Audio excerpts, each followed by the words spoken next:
Hola amigos, estamos en Fisterra, provincia de A Coruña, así que hoy juego en casa. Y vamos a probar el nuevo Citroën C5X, un vehículo con dos peculiaridades esenciales. La primera es su formato, un híbrido entre familiar, berlina y una especie de crossover. Y la segunda peculiaridad es su sistema de suspensión, único en el mercado. A partir de estas dos peculiaridades vamos a analizarlo, vamos a probarlo a fondo y vamos a intentar responder a su vez a dos cuestiones esenciales desde mi punto de vista. La primera, ¿para qué público puede encajar este vehículo? Y la segunda, tal vez más difícil, ¿tiene algún sentido el Citroën C5X existiendo en el mercado el Citroën C5 Aircross? Vamos a verlo y empezamos ahora mismo. Para escoger tu próximo coche, visita quecochemecompro.com, el comparador de Diario Motor. Si echamos la vista atrás en la historia del Citroën C5X, nos encontraremos con antecesores cada vez más ilustres. En orden inverso tendríamos la última generación del Citroën C5 y luego la penúltima. Pero antes de estos dos, haciendo casi un salto de fe, podríamos considerar como antecesores lejanos al Citroën C6, al Citroën XM, al CX y finalmente, Su Alteza Real, el Citroën DS, aunque del C6 hacia atrás competían en una categoría claramente superior. Ningún coche del mercado estaría a la altura de tan ilustrísima estirpe, así que vamos a limitar las odiosas comparaciones a un único punto, la suspensión.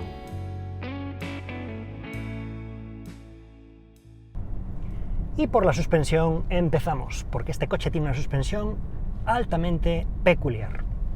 Me meto por una carretera sin pintar, muy estrecha, con un asfalto en pésimas condiciones, que es donde voy ahora, y lo que me encuentro es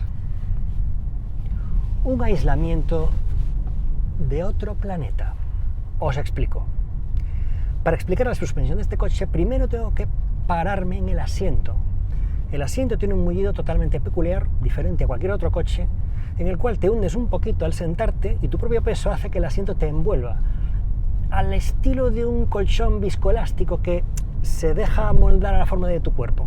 Y una vez que estás un poquito hundido, ya encuentras un tramo más duro en el mullido que te retiene con cierta firmeza. Ese es el primer tramo de la suspensión de este coche. A partir de ahí tienes un asiento muy confortable, para mi gusto es demasiado ancho, para mi cuerpo es demasiado ancho, no me sujeta bien lateralmente, pero teniendo en cuenta la filosofía, que veremos después, del vehículo, en realidad este no va a ser un problema. A partir de aquí, suspensiones de verdad. El sistema de Citroën de amortiguadores con topes hidráulicos adaptativos es un sistema que nos da una sensación de flotación sobre el asfalto. Es un sistema que tiene un tramo central de los amortiguadores muy pero que muy blando, de manera que se lo traga todo, se lo traga absolutamente todo, y después tiene una parte final del amortiguador más firme, con lo cual contiene bastante bien las inercias. Es un coche totalmente orientado al confort y al aislamiento de marcha y totalmente alejado, en el polo opuesto, de un vehículo deportivo. Y esto hay que entenderlo así, es un coche familiar, tiene muy claro para lo que está construido y Citroën va a fondo con esa apuesta. El resultado, en mi opinión, es un coche que está 2 o 3 categorías por encima de su precio en nivel de confort y en nivel de aislamiento de todo lo que es el habitáculo con respecto al asfalto. Insisto que voy por una carretera bastante rota, sin pintar, y es que se lo traga absolutamente todo. Antes de pasar a la gama de motores, es importante destacar que la suspensión electrónica activa va asociada siempre con el motor híbrido enchufable. Cuando probé la versión de 180 caballos al día siguiente de grabar esta toma, pude constatar que sigue siendo un coche cómodo, Pero al eliminar la electrónica de los amortiguadores y la gestión activa de su dureza, se pierde la sensación de flotación y aislamiento perfectos que solo ofrece el tope de gama. La gama de motores cuenta con dos versiones de gasolina, además del híbrido enchufable. Tenemos un tricilíndrico de 130 caballos, un 4 cilindros de 180 por 6.500 euros más y el híbrido enchufable con 225 caballos combinados por otros 4.200 euros adicionales, siempre comparando el mismo acabado. La diferencia en prestaciones es notable en cada salto entre motores. Por su parte, el consumo se incrementa medio litro a los 100 entre el motor de 130 y el de 180. El consumo del híbrido enchufable no es comparable a los otros dos y dependerá de cuánto seas capaz de andar en modo eléctrico. En viajes largos y una vez agotada la batería, hemos de tener en cuenta que es un coche con un sobrepeso de 250 kilos movido por el mismo motor de 180 caballos del peldaño inferior, así que va a consumir claramente más, mientras que el depósito es 13 litros más pequeño. Vista ya la pequeña gama de motores, entremos a analizar el propio motor en su desempeño, la dirección y el cambio. Empezando por el motor, tengo que decir que el híbrido enchufable de 225 caballos, que es el que estamos probando, me parece un motor muy adecuado para este vehículo, porque la hibridación le otorga un plus adicional de silencio y aislamiento, no solo porque apaga el motor térmico en muchas ocasiones, sino porque en ciudad nos permite circular prácticamente en modo eléctrico el 100% del tiempo. Por supuesto, si cargamos la batería, tenemos 50 kilómetros, más de 50 kilómetros de autonomía real en ciudad, con lo cual pues prácticamente se convierte en un coche eléctrico, pero en carretera realmente es un motor que empuja con bastantes ganas. Y acelerar a fondo, por ejemplo, ahora percibo que el motor térmico de 180 caballos se desata con bastantes ganas y la patada instantánea que recibo proviene de la parte eléctrica. Es una buena combinación y da buenas prestaciones. Dicho esto, dos puntualizaciones. Por un lado, por mucho que el motor empuje con ganas y tenga buenas prestaciones, este no es un coche en absoluto deportivo. Ahora mismo voy en modo Sport, pero incluso en modo Sport es un coche muy cómodo, muy bien aislado, le mejoré el terreno, la dirección se endurece un poco y nos hace sentir un poco más lo que está pasando, es verdad. De hecho se nota bastante la diferencia entre un modo y otro, pero nunca llega a ser un coche deportivo, nunca llega a ser un coche que nos haga disfrutar en curva, porque al final es un coche demasiado aislado para esa faceta. Cumple muy bien como confort, pero no es un coche deportivo y hay que entenderlo así. Antes de dejar el tema del motor, me gustaría también comentar, de entre los tres motores que salen de base en la gama, cuál creo yo que sería el más adecuado para este coche. Evidentemente, sobre el papel el más adecuado es el híbrido enchufable, porque tiene mucha más potencia y porque tiene la tecnología, la etiqueta cero, la capacidad de andar en eléctrico, etcétera, etcétera. Pero siendo realistas, teniendo en cuenta cómo está la normativa en cuanto a límites de velocidad y teniendo en cuenta el espíritu tranquilo y confortable de este coche, hay una diferencia de más de 10.000 euros entre el híbrido enchufable y el motor básico de 130 caballos, un tricilíndrico del grupo Stellantis, que es de los mejores, de lo mejorcito del mercado.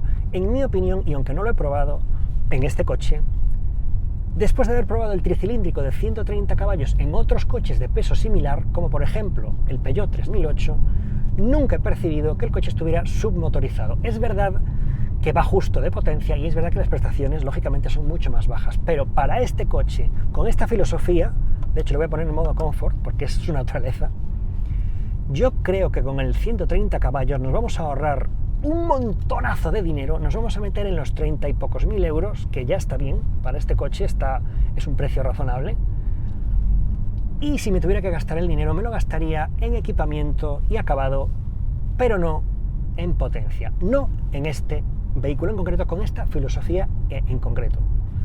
Yo me iría al 130 caballos con la potencia justa y necesaria para viajar con el mínimo consumo y ahorrándome miles y miles de euros respecto al 180 y aún más euros respecto a este híbrido enchufable.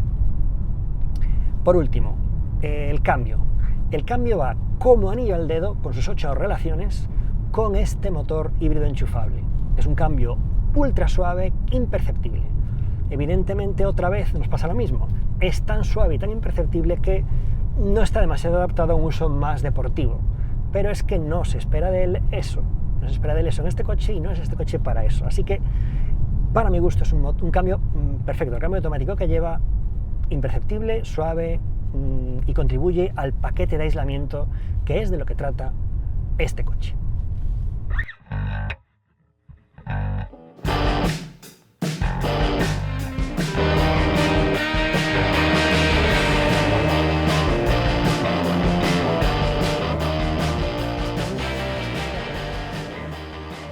Respecto al diseño exterior, ahí están las imágenes para que cada uno juzgue si le gusta o le disgusta. Podemos decir que sus dimensiones son bastante generosas, con 4,80 metros de largo, más de 1,80 de ancho y una batalla muy generosa, que se traduce en espacio interior, como veremos luego. Si lo comparamos con un C5 Aircross, vemos que el SUV le recorta 30 centímetros de longitud, la cota más crítica para aparcar y moverse en ciudad, a costa de ser 20 centímetros más alto. El diseño interior del C5X nos da una buena sensación de construcción, mientras que nos da una de cal y otra de arena en materiales. En general son plásticos duros, aunque las diferentes texturas y colores presentes en el espacio delantero le dan un pequeño plus. Las pantallas y el head-up display están muy bien logradas, aportando información abundante y clara durante la conducción. Pero llama la atención el gran bloque de plástico en negro piano que rodea toda la pantalla central, una pieza muy grande, de aspecto algo pobre, que desmerece la sensación de calidad del conjunto.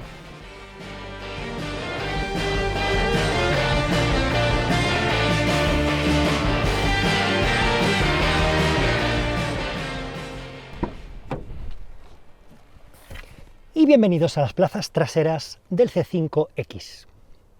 Y aquí es donde empezamos a ver las diferencias en favor de un SUV y en detrimento de una berlina, aunque sea una berlina tan amplia como esta. La primera diferencia es la altura.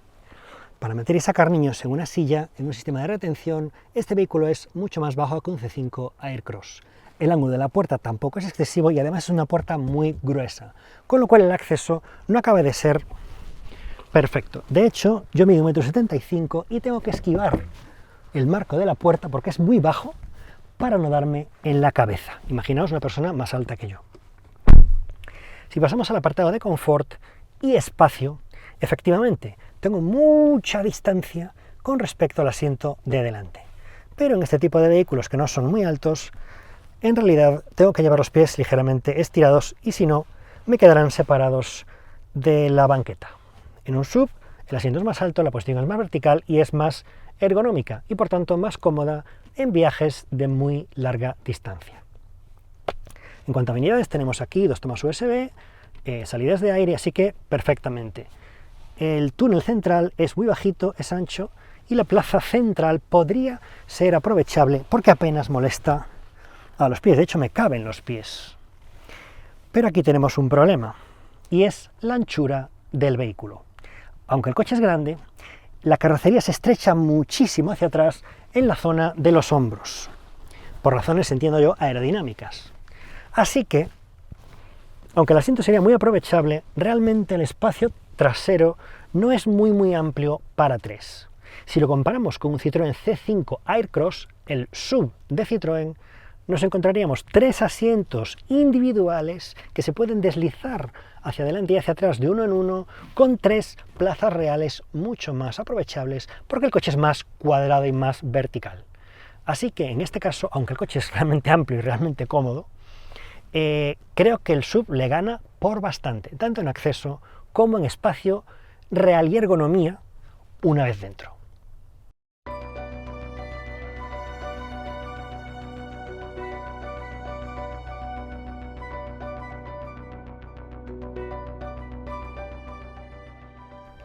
Y llegamos al maletero. El maletero evidentemente es de apertura eléctrica y nos encontramos con un espacio muy diáfano, perfectamente cuadrado, de 485 litros en la versión híbrida enchufable, que es la que tenemos aquí delante, que sería de 525 40 litros más en las versiones no hibridadas, tanto de 180 como de 130 caballos. Y aquí de nuevo, en mi opinión, creo que le gana la partida el SUV. En este caso, comparado con un C5 Aircross, tendríamos en la versión híbrida enchufable 460 litros, 15 litros menos, pero la posibilidad de estirar hacia adelante, desplazar hacia adelante una por una las tres banquetas hasta llegar a una capacidad de 600 litros sin perder las plazas traseras. Mientras que las versiones no hibridadas del C5 Aircross le ganan ya de calle con el maletero y las plazas retrasadas del todo y lo pulverizan cuando deslizamos los asientos hacia adelante. En este caso, la banqueta es abatible 60-40, con unos mandos que están aquí a los lados del maletero, pero no es deslizante. Por lo tanto, no podemos jugar entre espacio para piernas y espacio para maletero. La versatilidad del SUV es muy superior. Máxime si recordamos que este coche mide 4,80 metros y el SUV mide, en este caso el C5 Aircross, 4,50 metros. Es decir, en 30 centímetros menos de coche, que es un buen trozo, consigue una mucho mayor capacidad de carga y mayor versatilidad. Así que en este caso, la berlina, un coche bajo, tiene esas limitaciones, mucha longitud para conseguir una habitabilidad similar, aunque no igual, y una versatilidad, en mi opinión, claramente inferior. Los precios del Citroën C5X parten desde los 30.975 euros, mientras que las versiones híbridas enchufables arrancan en los 41.675. Estos precios incluyen los descuentos oficiales, pero no exigen financiación. Y llegamos ya al punto final del vídeo, pero no quisiera despedirme sin sacar algunas conclusiones sobre el nuevo Citroën C5X. Directamente vamos a responder a las preguntas que planteábamos al principio. Si estás buscando un coche rabiosamente original, distinto a todo, que ha creado su propio segmento, un mixto entre SUV, berlina, crossover, familiar, sinceramente, este es el único coche del mercado que te ofrece ese punto de originalidad sin perder la practicidad de un buen familiar. Y si además buscas confort por encima de todo, no hay nada que yo haya probado por debajo de 6 cifras de precio que iguale el aislamiento y el confort de este magnífico artefacto volador sobre la carretera. Así que, en ese sentido, me he quedado francamente impresionado con la capacidad de aislamiento de este magnífico vehículo. Ahora bien, la segunda pregunta. ¿Tiene sentido este coche existiendo ya el C5 Aircross, la versión SUV? En mi opinión, este coche aporta un plus en dos áreas. Por un lado, la sensación premium y la originalidad del conjunto, que es un coche más exótico, vamos a decir así, y un poco más premium por dentro. Y por otro, por ser más bajo, nos aportará un menor consumo, sobre todo a alta velocidad en autopista. Concretamente, homologa medio litro menos que sus versiones análogas en el C5 Aircross. Así que esas serían las dos ventajas. Pero el C5 Aircross, en mi opinión, es un familiar mucho más completo y para mí sería más recomendable. Primero porque es más barato, unos 2.000 euros, versión por versión y acabado por acabado. Y segundo porque es 30 centímetros más corto, más fácil de aparcar, más maniobrable, y en esos 30 centímetros menos consigue más maletero y mucha más versatilidad interior, manteniendo el 80% del confort de este vehículo, porque al fin y al cabo comparten casi todo el esquema de suspensiones, salvo la gestión electrónica de los amortiguadores, que en el C5 Aircross no existe y aquí sí que está presente. Pero ese pequeño matiz creo que no compensa el sobreprecio, sobre todo perdiendo tanta versatilidad. Y hasta aquí mi vídeo sobre el C5X. Si os ha gustado, por favor, dadle a me gusta, suscribíos al canal y activad la campanita para que os lleguen las alertas de todos nuestros vídeos. Nos vemos en la próxima.